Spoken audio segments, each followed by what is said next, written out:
Good day, everybody. Welcome to the Lifetime Training Podcast. My name is Jason Stella, as you know, and I am excited to bring you the one, the only JC Santana. He and I go way back. We've seen each other back in the Perform Better days and have him evolved all the way through to the NSCA. But, you know, if you're a trainer, new or been in the industry, this is the podcast that you're going to want to watch, because we're going to dive into a ton of stuff to help make you more successful and really get an understanding of the industry for those people coming on. So welcome to the show, JC. Thank you, my brother. Thank you for having me. Always a pleasure.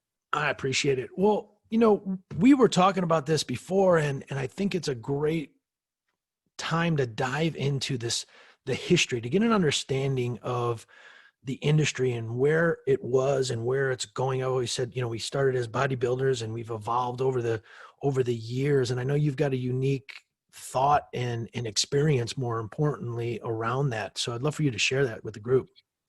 Yeah, man. I mean, it's like you said, it's a unique industry because personal training is not as old as people think. If you look at the first certification, the first ACE certification, the first American College of Sports Medicine certification, health fitness instructor, remember? Yeah. Going back to the 80s. That's not a long time. That's not a long time. From 90 to 2020, that's 30. Throw 5 years in there, you're looking at 35 years. And boy, in 35 years, our ideas of health, fitness, what a gym is not, the need for structured fitness because of what's happening in schools, that's changed. So what people have to understand is, where did this personal training thing come from? Well, it starts in 72 with Title IX. Title IX, all right, starts hurting PE because, and sports, okay. Then when they start shutting down PE, there's no more room for physical educators. So now you go to Sony College, 4 years in physical education, you think you're gonna go into a school and be a phys ed teacher. No more jobs, no more jobs. Now what? Now we got corporate fitness, we have gyms opening up and so on and so forth. So the personal training starts taking off in the 90s. In the 90s, hey, okay, personal training in the 90s. That's when I started actually making money as a personal trainer. And I was trained in this. He still works here. His name is Steve Cannavale. First generation out of school, full-time personal trainers. Wow. Full-time from Sony College, New York. And he is the first generation of guys that came out to be phys ed instructors. No job there. And he actually starts a business as a personal trainer. That's your first generation. Then we see everything that's happened, okay? So now, personal training, it starts with 4-year degrees by default, but we quickly start seeing that the preparation of a 4-year degree, and it's awesome because I'm doing my PhD, you know, and it's a lifetime achievement. I will get it, you know, and I love higher education. I love research, but by the same token, I understand the limitations of this formal higher education, and I understand the limitations of science, okay? Not good, bad, just there's benefits and there's limitations, and you have to know both so you don't get in trouble. So we started seeing, I graduated with a 4-year degree, then a master's, then I started my doctorate. Like, damn, I'm a real educated personal trainer. Then I started trying to train people with the books, periodization. So I pull out all the Tudor Bompa, Michael Stones, Kramer, everything. And I can't train anybody, bro. I'm about to kill some kids doing 250 foot contacts on a plyometric program that you pick up from Zaziorsky's book or Medvedev's book. This volume that they used in Russia. Bro, I damn near killed some kids the first day out. So I had to rip that up and go, let me start with my jumping jacks and my basic skipping before I kill these kids, right?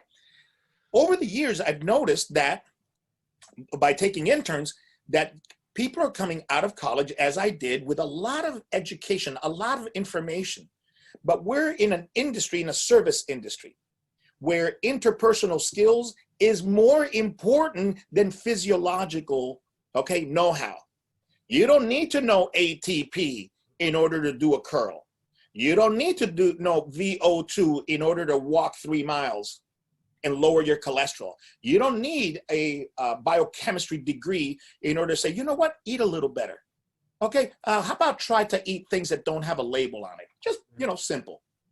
You don't need a 4-year degree in nutrition to make that recommendation. And boy, is it a good recommendation, right? Yep.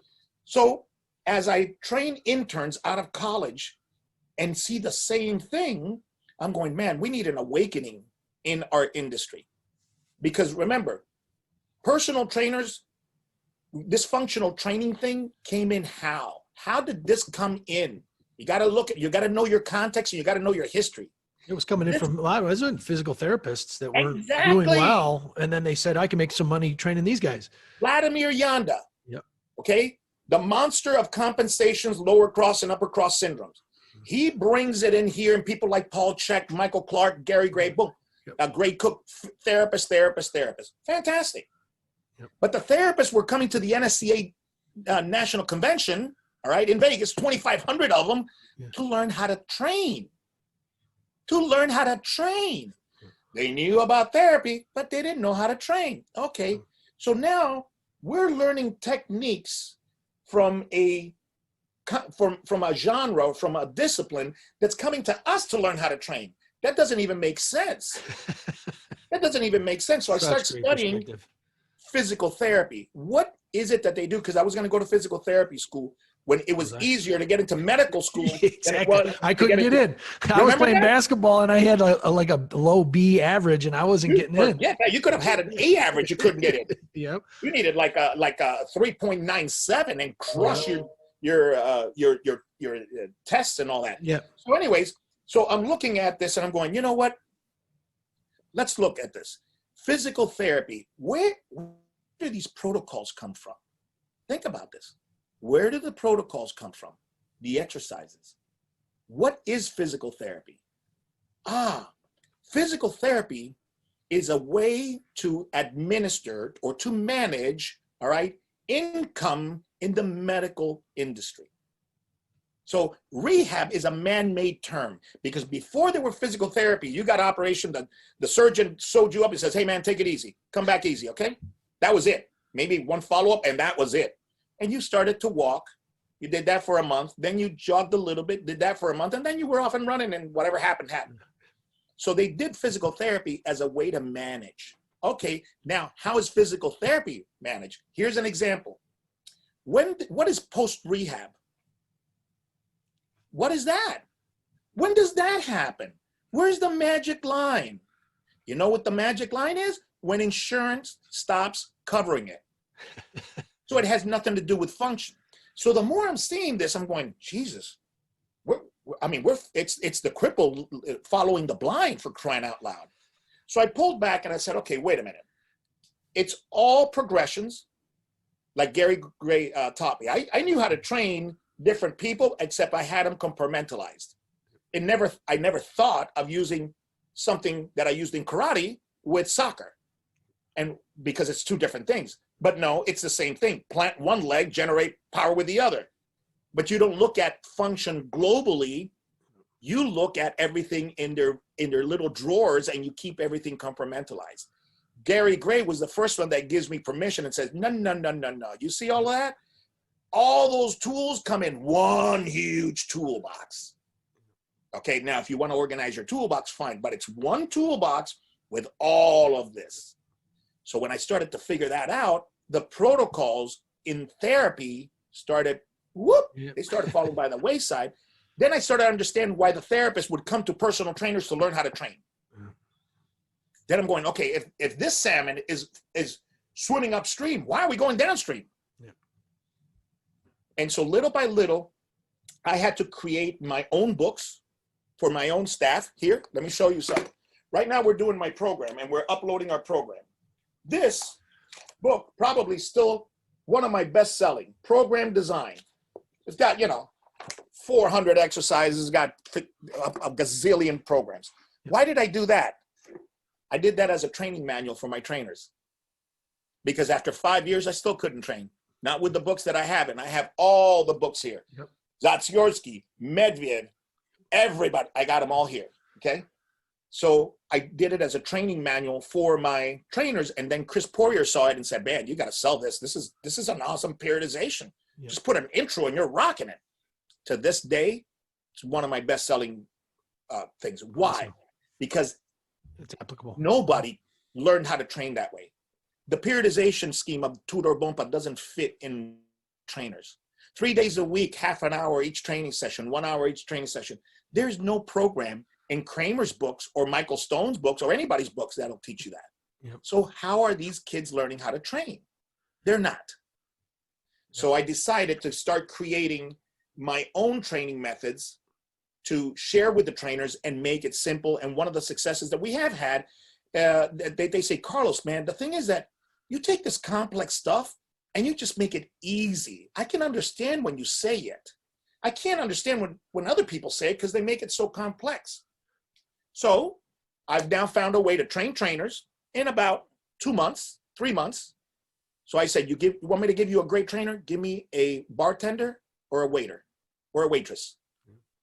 Give me that person. That's it. I'm rocking. If they don't know what ATP is, it's even better.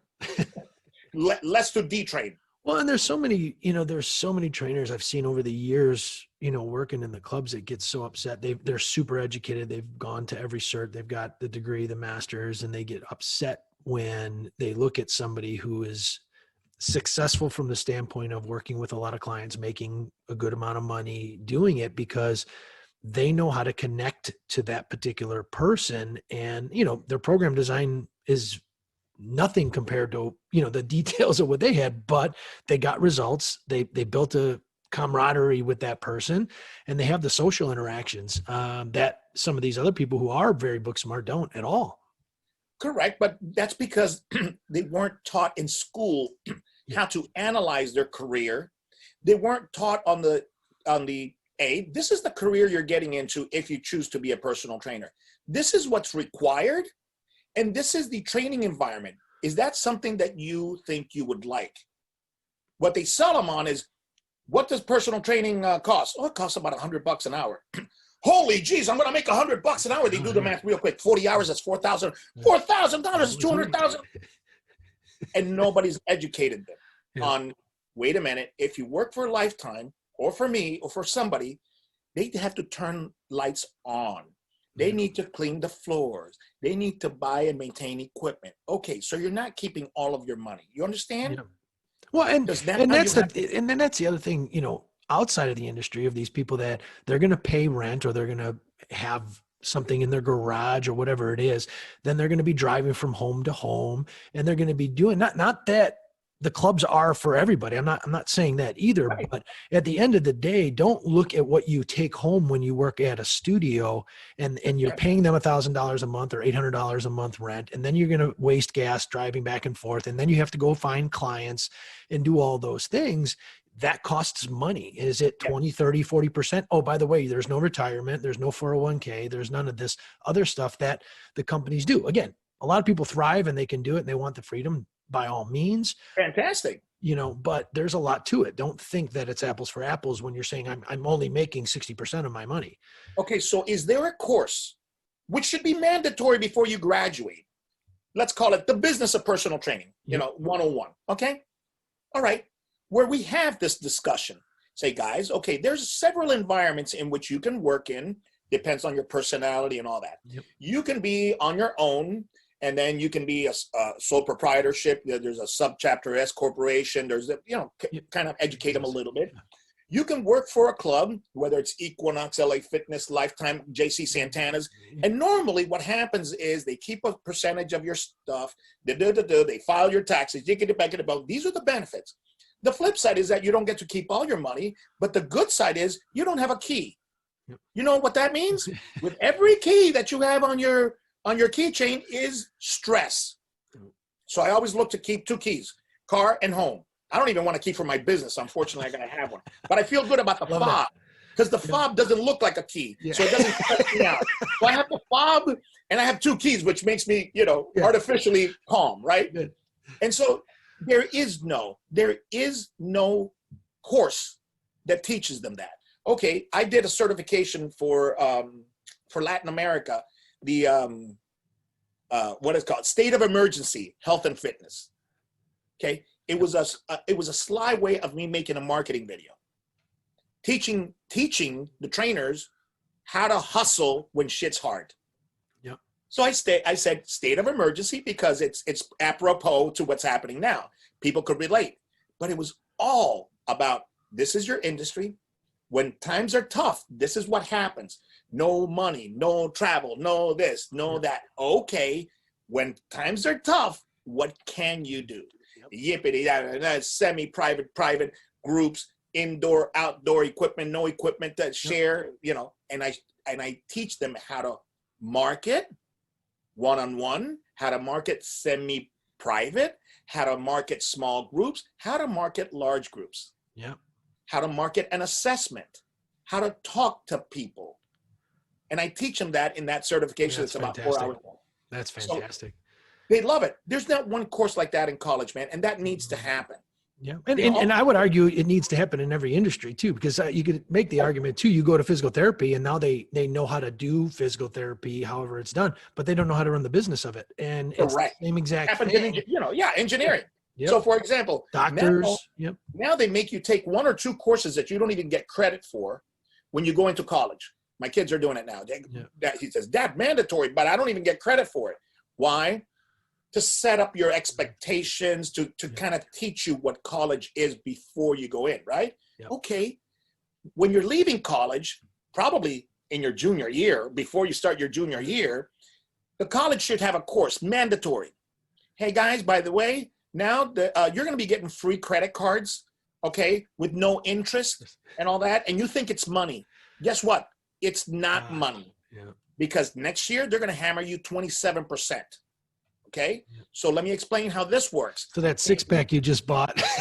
6-pack, they're like, well, I need clothing for interviews. Yeah. I'm moving out on my own. I need furniture. I need a car, and it's bang, bang, bang on the credit card. All of a sudden, you don't even have a job, and you're $6,000 in debt. Yeah. Nobody teaches them that. No. So all these kids come out. They don't know how to handle money. They don't know how to handle anything. Yeah. So that's my point. We need to understand that personal training, in my opinion, it is the industry and the job basically that does the most amount of good on this planet. Yeah. And I may be overstating that, but I want you to prove it to me. You prove to me that I'm overstating that. Okay, what industry has the hours of contact, daily hours of contact that we do, with the safety record that we have, with the benevolent work that we're doing? We're almost like missionaries, bro. We don't even, we're afraid to ask money. Yep. We're afraid to ask for money. That's how benevolent we are. That's how missionary. We're not mercenaries. Yep. We're missionaries. So we gotta teach a little bit of, okay, you can have that benevolent giving attitude, but don't feel guilty about enjoying money, wanting money, creating wealth. Don't feel guilty about that, because that's also a lesson that poor people teach their children. And I'm Cuban born. I was trained to be poor. I was educated with things like, be happy with what you have. Big money, big problems. Rich people are jackasses. Okay, look at them. They don't tip, yada, yada. I don't want those problems. And you're almost taught to be okay with it, to avoid that lifestyle. And I tell people, you know what, man, I don't see too many people committing suicide on a yacht. I see a lot more people committing suicide underneath a bridge with nothing to eat. Yeah. So you know what? All things considered, I don't want to buy happiness. I just want to lease it for about 90 years. Yeah. So I am now reteaching my own children. I'm untraining them or detraining them to what I trained them before. Love that. Which is what my parents trained me. You want more money? Work another job, 2 jobs. You want more money? Work another extra day. And that's not the way to earn it. Trump didn't think that way. Yeah. Bezos didn't think that way. Yeah. All of them. Zuckerberg, Apple, boom, Gates. He didn't think that way. He didn't think, one more day. Well, I'll work an extra day in the week. Yeah. These guys expanded and leveraged their intellectual property. Yep. And I And think this industry, and especially now with what we're seeing and the importance of it, we can skyrocket if you do the right things and you understand the right things. And absolutely, you bro. know, one of the things you were talking about, I think I would love for you to clarify, go a little bit deeper on, is that whole concept of the school, because I think some people may have listened to what we said if they didn't shut us off already, because you're bashing school and you're highlighting a bartender. No, no, no, no, no, no. Understand what the hell we're saying here, Correct. and that the degree that you get. I remember going to kinesiology class in my school, and I remember watching old the reel-to-reel videos of like people from the 1970s throwing a javelin, and we're analyzing that motion. That didn't teach me how to go and work with somebody or identify other things that I'm seeing with a normal person every day, or even sometimes the athletes. So would you mind expanding on that a little bit more? Yeah, no, and thank you for clarifying that up. If anybody got the impression that I don't like school, let me repeat. I'm finishing up my PhD. I love the university environment. I love sitting down and listening to a professor, because I love listening to somebody that knows a lot about something and see how they express themselves, see how they make things simple, see how they teach it. I love that. Okay, so higher education, beautiful. I'll sit in a class all day. Okay, that's not my point. My point is, how do we best train personal trainers? Okay, are we better off turning them into exercise physiologists, which we'd like to call ourselves, because we're not confident enough in the work that we do? Nobody has taught us to be proud of being a personal trainer. Yep. And so my whole thing is, do you know what you do? You change more lives on a daily basis than any other career on the planet. Show me one. Yep. Psychiatry, therapy, psychology. Show me one. Show me one. Well, Show and we're me doing one. a lot of that stuff too in there. I mean, that's where I've said the 100. evolution of the exercise and the nutrition and the, if you call it corrective, and then the behavior and now the psychological, all that stuff is part of what It's in you're there. responsible to be able to do if you want to be successful. And I always say, you know, I've always wanted at the locations. I've obviously spent most of my career at Lifetime. I've done some studio stuff, and then I've jumped to a couple other big clubs along the way. And my thing was, I want to create an environment for trainers to have a true profession and that they can retire from and be comfortable, not have to, you know, work 16 different places and do all these different things, and Right. really have it be seen as a profession. And you need a culture. Yep. To do that. I've been working with the first time I worked with Lifetime was 2001. That was right when I started. In Minnesota, in your flagship place.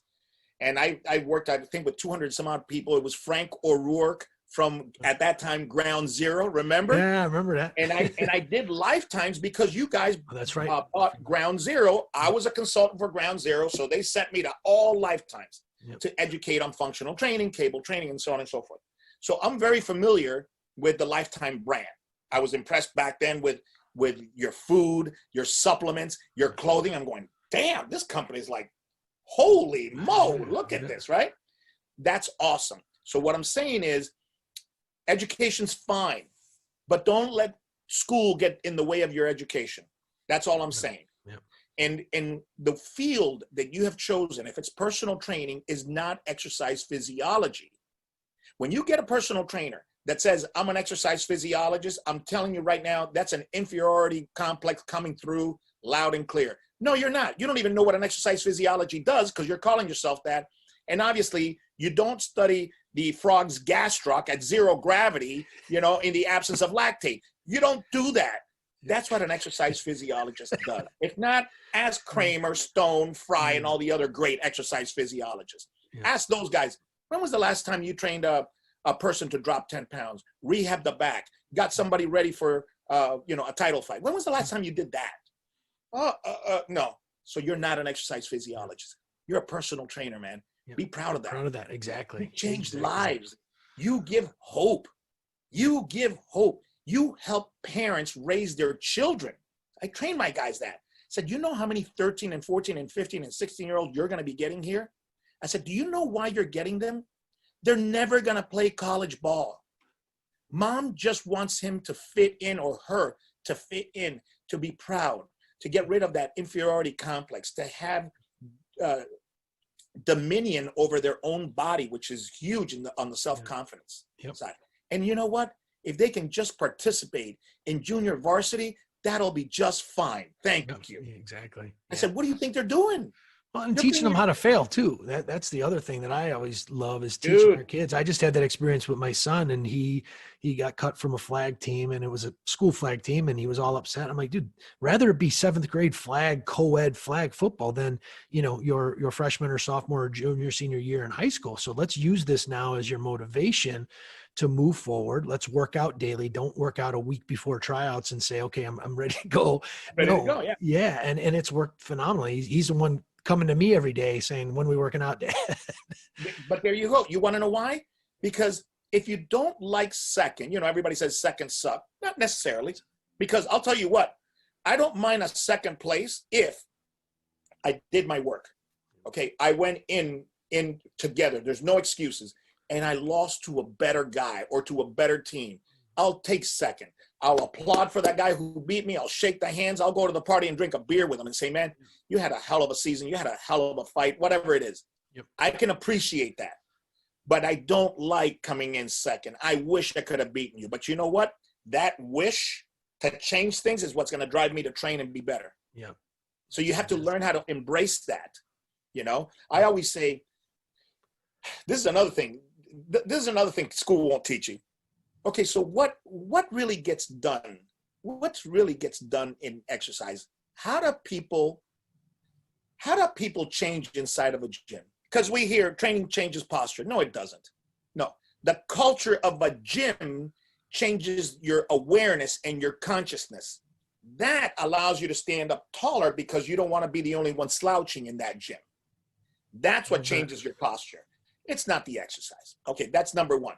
So how come people come in and say, what do you want to do? Oh, I want to drop 10 pounds. Okay, 5 years later, they haven't dropped a pound, but they haven't missed a workout. Oh, and they brought their wife or husband, they brought their kids, and they're like, tips and birthday gifts, tips during the holidays, the whole bit.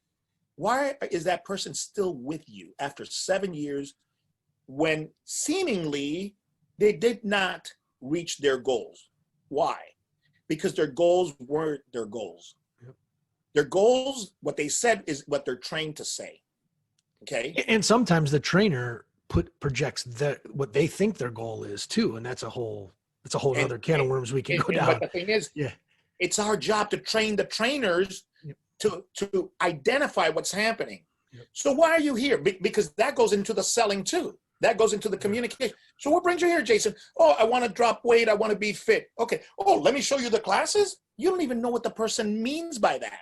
So we always teach the trainer to not believe what comes out of their mouth first, because that's what they're trained to say. Yep. So the question is, all right, that's awesome. So if you drop the weight, okay, what would change in your life? What would improve if you drop that weight? Would your back pain go away? Would you be able to play a sport you don't play now?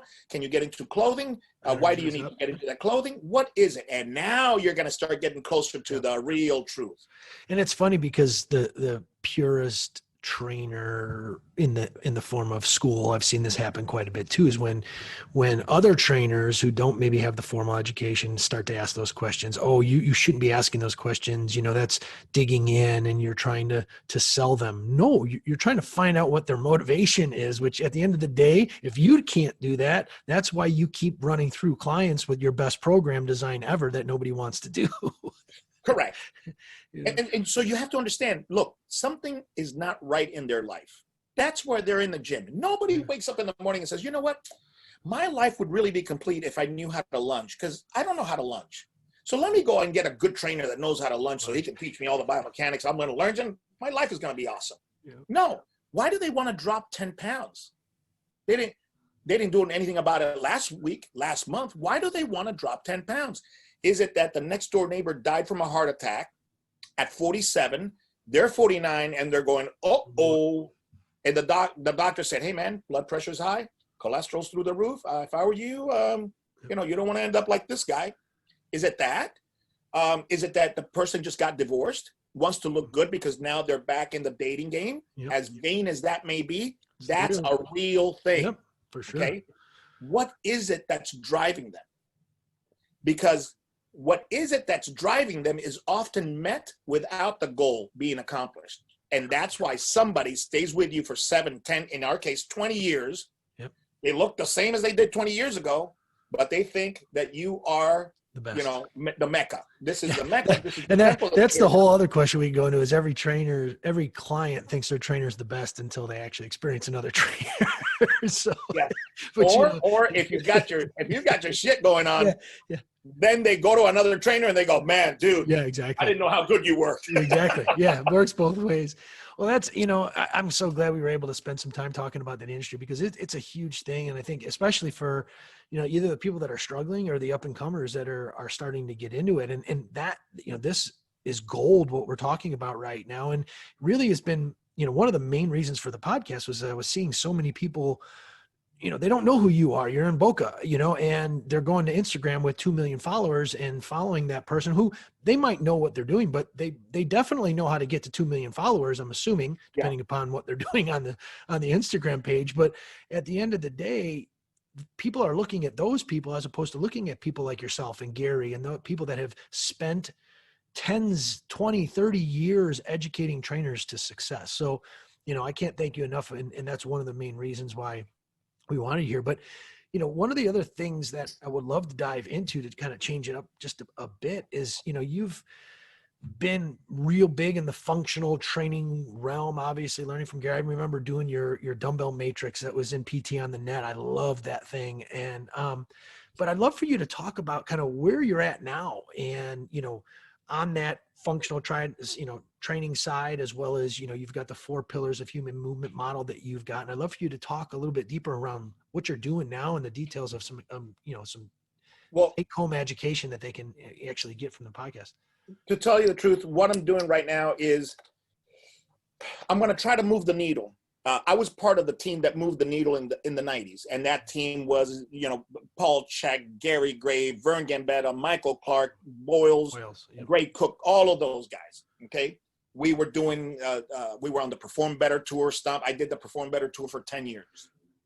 The reason this young crew doesn't know about me is that in 2009, 2010, when things got tough here in the United States, I went abroad. And I started an international tour that lasted 10 years. I've been to China about 35 times. I've been to Brazil 20 times and Russia 7 times. And I mean, I've flipped this world for 10 years. I did the international scene. So nobody here in the United States that was 17 at the time and 27 now, they don't know who I am. Plus, I was not on social media. My 29-year-old son now is very, very savvy, obviously, with all that. So now I'm coming back. So I told everybody, my job now is to move the needle one more time before I before I see my last days, right? I want to move the needle one more time because all my guys, they're all retiring. They're just not banging on social media the way I am. Yep. And I'm not doing it because I'm great. I'm doing it because I have my son that's supporting me, okay? So what I want to do is I want to be pro trainer. And I mean pro trainer. I'm talking about not only teach the trainers about exercise, forget it. That's the least that they need. It's like, I'm gonna give you 3 or 4 recipes for breakfast, 3 or 4 for lunch, 3 or 4 for dinner, and I'm gonna say, hey man, shuffle these around. That's it. It's that simple. I'm not gonna teach you organic chemistry or digestive chemistry for you to know how all that works. Just eat the foods, all right? My whole thing is nobody's educating the trainers on the career of personal training, and that's what I want to do. That's why all my certifications, not one of them, goes through what ATP is. We don't mention ATP. We don't mention glycolysis, fatty acid oxidation, lactic acid, none of that. I don't talk about neurons. I don't talk about myelination. I don't talk about efferent motor patterns, 0. I talk about this is what you need to know to train, basically to tell a kid, hey, you want to fly this kite, go against the wind. Give yourself about 10 feet of line and run, baby. That's it. Okay. So that's what I want to do with the trainers. I want trainers to be successful trainers.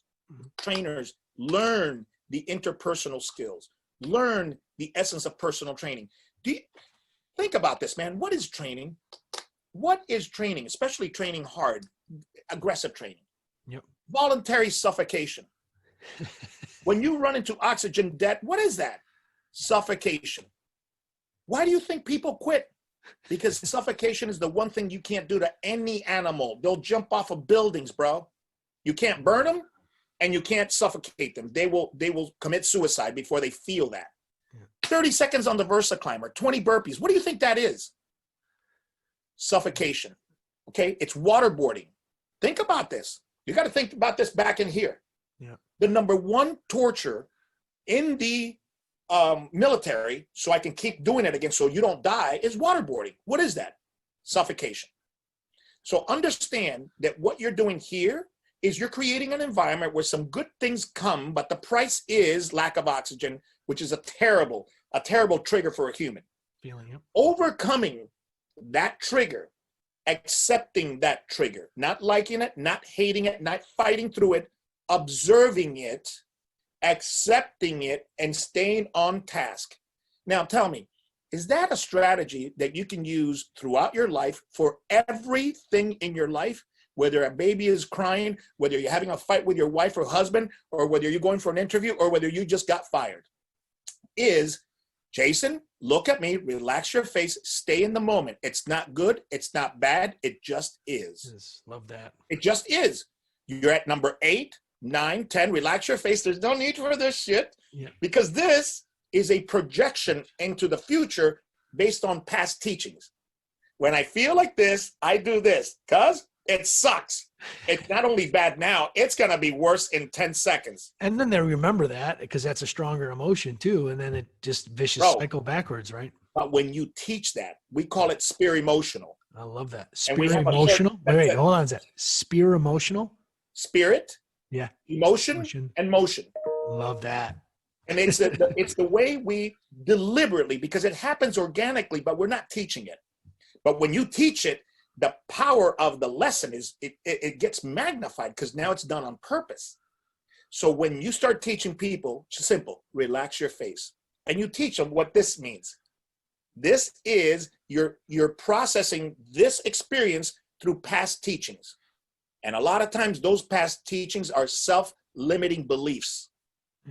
So you got to neutralize that. You don't push them out of your mind. You don't dig the pain. You don't grind. No, embrace the grind. No, none of that. You separate yourself. You observe it and you do what you need to do right here, right now, which is rep number 8, rep number 9, rep number 10. Give me the dumbbells. Okay, how come this set was easier, Jason, with relax the face? How come? And you're like, because you didn't charge it. You didn't put a value on your experience. It was just, you accepted it and you were present. And it's huge, Jason. That's huge. What I'm saying. I don't even have words. I mean, and I've been at it for 25 years, 30 years, and never heard it said that way so simply, but so powerfully. And God, that is so strong what you just. That's what we teach. That's why people stay with us, Jason. We don't even mention that. That, what I just verbalized, happens organically. Now, imagine if it happens deliberately. And taught deliberately. Holy Jesus. Then you know what you're going to have clients saying, Jason, it's crazy, man. Yesterday I was in traffic and this guy just cut me off. And man, I was late. My kid's in the car. I wanted to give him the bird. I drove up to him. I was going to lower the window and start it right there. And Jason, all I could remember was you saying, relax your face. I relaxed my face, didn't even bother me, and I kept going. So it's working. They'll tell you this. It's working. Gosh, that's great. And that's such great training, baby. Yep. That's training. That's personal training. That's personal training. What a beautiful lesson, man. Yeah. Stay in the moment. No, don't be a what if person. No. Stay in the moment. Do the best you can in the moment. And everything will be fine. That's it.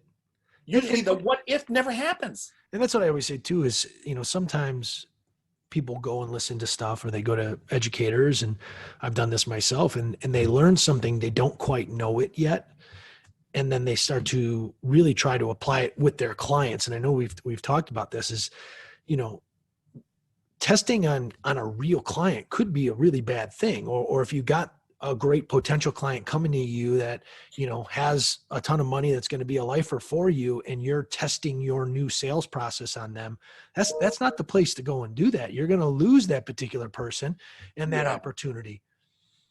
Yeah. When you test, and everything is a test. Okay. So for example, in the training of personal trainers, we have this thing called 15-3-1. Okay. That means you have to talk to 15 people a week. You have to talk in such a way where three of them come and visit you at the gym. And hopefully if you're saying the right thing and you're not spooking the heck out of everybody, one of them will buy something, will become a patron, right? Yep. 15-3-1. Well, why does it have to be 15? Like it could be 13, it could be 20, it doesn't matter. I invented the number. But let me explain to you why 15. Because you have to practice. Yep. You have to practice explaining who you are, what you do, what are the benefits of what you do, and how those benefits line up with my goals and my needs. That's a skill, my man. Yep. That is a skill that we don't teach. So the 15-3-1 is practice. And I go a step further because I'm in a private gym. I don't have the income. I don't have the influx that Lifetime has. Yep. So this is how in a private gym, and I would even recommend Lifetime trainers not to rely on Lifetime. Don't rely on them. Okay? Get yourself off the Lifetime titty. Go out. When you're in the mall, go out and practice talking to people. Because what happens? I don't want them to learn, like you say, when there's a person with a Black American Express that's ready to buy 24 session and you're saying some stupid shit. Yep. This is not the time to learn. Yep. So how do we start with the 15? Family and friends. Because if I screw up with you, Jason, it doesn't cost me anything. Yep. If I screw up with mom, it doesn't cost me anything. I don't want to screw up on a tour with that guy that's got a Black American Express that's ready to throw down $2,500 bucks. Yep. That's not when you want to learn. Yeah, and that's what to clarify what I was saying before is we want you to go and learn things, but practice again with family, friends, do that kind of thing. And then I think sometimes people don't know how to, basically put it all together. So they'll go learn from you, and then they'll go learn from somebody else that's basically saying completely opposite stuff than what you're saying. And I used to call it the my guru can beat up your guru mentality. That I don't think it's as bad now that it was 20 years ago. And that's because Bruce Lee beat Rambo. And so we got closure on that, right? So, but it's take it all in, figure out what's happening in front of you with the client in front of you, and practice this stuff, and then put it in where you see fit. And that's fine. I mean, look, You can learn from Plumber. You can learn from me. You can learn from Chris. You can learn from all these guys. But it still takes time for you to put it together per you, because you're not going to talk like me. You're not going to think like Plumber. You take strategies and you go, okay, based on my location, my culture, my experience, my age, my personality, how can I implement these strategies? The strategies that Plumber, Carlos, Gray, all these people are teaching me. Okay, let's practice. Practice where you don't pay a big price for failure. Yep. And people don't understand that the interpersonal skill of dealing with different people, females, males, old, young, everything. Man, that is the skill of personal training. Right. Vince Lombardi didn't get that trophy, the Vince Lombardi trophy, because he knew football. Vince Lombardi knew men. And he could go into a locker room with 52 guys feeling like lambs. And what do you think he talked about? Hey, you missed your tackle? Hey, I need you to run that route differently. No, that's why he has his coordinators from. That dude would go in there and he says, I got 20 minutes to change the course of history. And the conversation could have started like, I got one question for you. What are you going to tell your children and grandchildren? That you could have had one of these? Woo! Now, I mean, I've never even heard that, and I get goosebumps just saying the words, because the feelings that evokes, that's Vince Lombardi. He didn't know about football. He knew about men. Man. Personal trainers don't know about exercises. Guys, we know people. We know people. Yep. And those are the ones that are most successful. You got it. And that's a skill. Yep. That's a skill. And it's fundamentals. It's fundamental life skill too. 100. You know, and that's what my whole thing is. That spirit emotional thing is a global skill to stay present, stay in the moment, stay calm, relax your face. That's a universal skill that can't go wrong anywhere. It's like it's like being an honest person, hardworking person. It's hard for that thing to go south on you. Yeah. You know what I'm saying? It's hard for you to live a good life and it goes south on you because you led a good life. Yeah. Yeah. You know, well, thank you so much for that. You know, and one of the other things too, that I know we've talked about that you're doing is really going after the masses of the personal trainers and trying to offer them amazing education at I would say more than ridiculous price compared to a lot of other organizations out there that are, you know, trying to go after, you know, $8, $6, $7, $10,000 educations, or, you know, the more normal certs are $400, $500, $700, which is still potentially a barrier. So, you know, if you wouldn't mind, you know, let's switch course, because I think the stuff we just talked about, listen to it 20 times if you're listening to this podcast, because it is the stuff that's going to get you successful. Now, moving on to some more details around what you teach. I know you've got many courses. You've got a level 1, 2, and 3, and then some MMA courses. Would you mind explaining what you could kind of see through each one of those? And then, you know, we could talk about the massive discounts that you're willing to offer, you know, our people and in general to help people be able to take advantage. Yeah, man. I mean, and look, I'm not a smart marketeer. That's not my forte. My forte is training, you know, and I'm pretty good at presentations and stuff like that, writing. I'm okay with that. But my whole thing is I wanted to help personal trainers. And it started, of course, where they need the most help, which is South America, Latin America. I mean, these people are starving, bro. It's like the whole South America. It's almost like Venezuela now. In Colombia, they tell me that it's very difficult to even use your phone in the street, because if they see the light on your face, phones are money. Phones are money. And if you have a phone in your hand, you're gonna get jacked. Wow. Because it's an automatic money. It's automatic money. All right. So I'm saying, shit, man, I need to help these kids. So I dropped my certifications down to ridiculous. And I got some pushback. You're spoiling your brand. I'm going, well, wait a minute. If my brand was going to donate, let's say that I hit 50 million on the lottery, and I wanted to donate my certifications because I didn't need any money to live. Yeah. Would that be ruining my brand, or would that brand step up to save the industry? I go, I don't think I'm ruining anything. And then let's go economically. Am I better off selling 100 certifications at $1,000, or am I better off selling, let's say, 10,000 certifications at $20, at $30? And I'll take even if it's the same amount of money, people say, well, you make more money with less work. That's not the way I think. I go, no, I make the same amount of money and I reach more people. I help more people. If what you want is 10 G's, then figure out the 10 G's. But if you can help 30,000 people with 10 G's versus 100 people with 10 G's, you help the 30,000. And you help your brand. It gets out there better. And I think so. But my brand was secondary because my primary goal was to help. Oh, for sure. Yep. So I went, well, you know what? That went well. And I told the Latin people, I can speak to you like this because I'm Cuban. And I said like this. I said, I'm going to find out if us Latin people are full of shit or if we really have a financial problem and we really want to get ahead. I said, you guys are going to do that. If 1,000 of you sign up, I'm going to scholarship that 1,000 onto the next course for, 20, 30, 40 bucks. So it's working. They're going nuts. So it gives me hope for my people because I'm Cuban and I know we talk shit. We get everywhere late. We procrastinate because everything is siesta. Oh, mañana, man. Easy. Cógelo suave, you know? That's great. And they're getting on board. So what we did for the so now I did it again for the English speaking. So our certifications, we have 3 levels. Yep. The fitness instructor also has the octagon, which is from those 2 articles that I wrote in the NSCA about core. They call them the highways of power. So that teaches you our basic nomenclature, programming. It's a huge course. Plus this, it's about 15 hours. We're offering it for $39.99, Wow. which in any English speaking, it's informally $300. Yeah. Okay.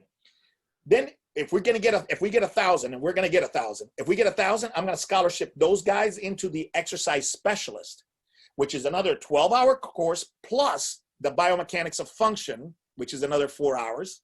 Okay. For $49.99. So I'm just going to up at $10 and provide that one, another 15 hours.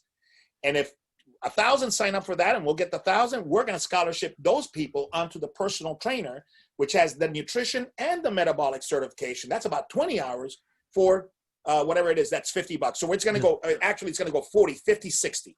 Yep. 40, 50, 60. So for $150, everybody's going to get about $1,400 worth of certification. Love it. Thank you. That is and I'm fantastic. going to do that for, you know what, for personal trainers worldwide. Yep. I want to be that guy. I want to be that force in the industry that stands for good, that stands for, more than anything, stands for personal trainers. Yep. Personal trainers first. My allegiance to higher education, universities, certifications, the NSCA, which I love and all that, my allegiance to organizations are secondary. My allegiance to the personal trainer and our industry, to making this career a career that's worthwhile, to giving pride and lineage. You want to know why we don't have pride? Because we don't have a lineage. Let me ask you this. Who are the heroes of personal trainers? Because doctors have their heroes. Engineers have their heroes. Shit, the pyramids. You talk about the engineering gurus, you go right to the pyramids. You want to go medical gurus, you go right to the Greeks. When they were, the things they were doing therapeutically were insane. Yep. So they had their lineage, they have their heroes. Okay, talk to me. Who's our hero? Jack LaLanne, love him. Yeah. Love him. But Jack LaLanne was 1950s, bro. Yeah. That's nothing. That's 2 generations. Who else? Body by Jake, yeah. Tony Little. Not exactly. Yeah. Not exactly personal trainer material. I want to know who the baddest personal trainer coaches. We know the coaches like Vince Lombardi, so we can study what they did. We can admire what they did. We can role model ourselves after that. Who are the personal trainers? We don't have any. No. So like a bastard child, if you don't know your parents, you're kind of like left in limbo, because there's no root to plant. No, there's no seed to go and see. I want the trainers to have a lineage, and that's why the personal trainer certification, the first 2 hours are the history of personal training. Yep. So you know your history. Know your history. Love it. Well, I can't thank you enough, man. And, I look forward to a strong relationship, and, maybe having you on again and diving into a little bit deeper of some of the education that they can expect as well. Yeah, we'll do this again. And then the next one can be, okay, give me your favorite 3 exercises for the hamstrings. Yep. And then we'll talk about the Nordic hamstring and the this and the leg curl, the function and the not function, the hypertrophy. So it could be a little bit of what trainers kind of dig a little bit, you know? Yeah. And but this is we'll take it to the floor. Yeah, this is the great place to start. So anything else you have to add to the audience that you can share? Nothing, man. I mean, all lifetime trainers. If you don't know me, it's because I was out of town for 10 years, but I'm back in town. We're going to move the needle. IHP Pro Shop. All the certifications are there. We have the fitness instructor, which is our first course, 2 certifications inside of that for $39.95. That's a $300 certification. Lifetime trainers, IHP Pro Shop. Get it. Got it. And we'll put that in the links too, man. So make sure we take advantage of that. We'll blast that out to everybody. And obviously, if you're not at Lifetime, let us know and consider us, man. So I really appreciate it, JC, and I can't wait to do this again. And thank you for your time. My pleasure, my brother. Thank you for having me. And I'm glad to be back with Lifetime. Likewise, man. Have a great one. All right, my brother. Peace. You too.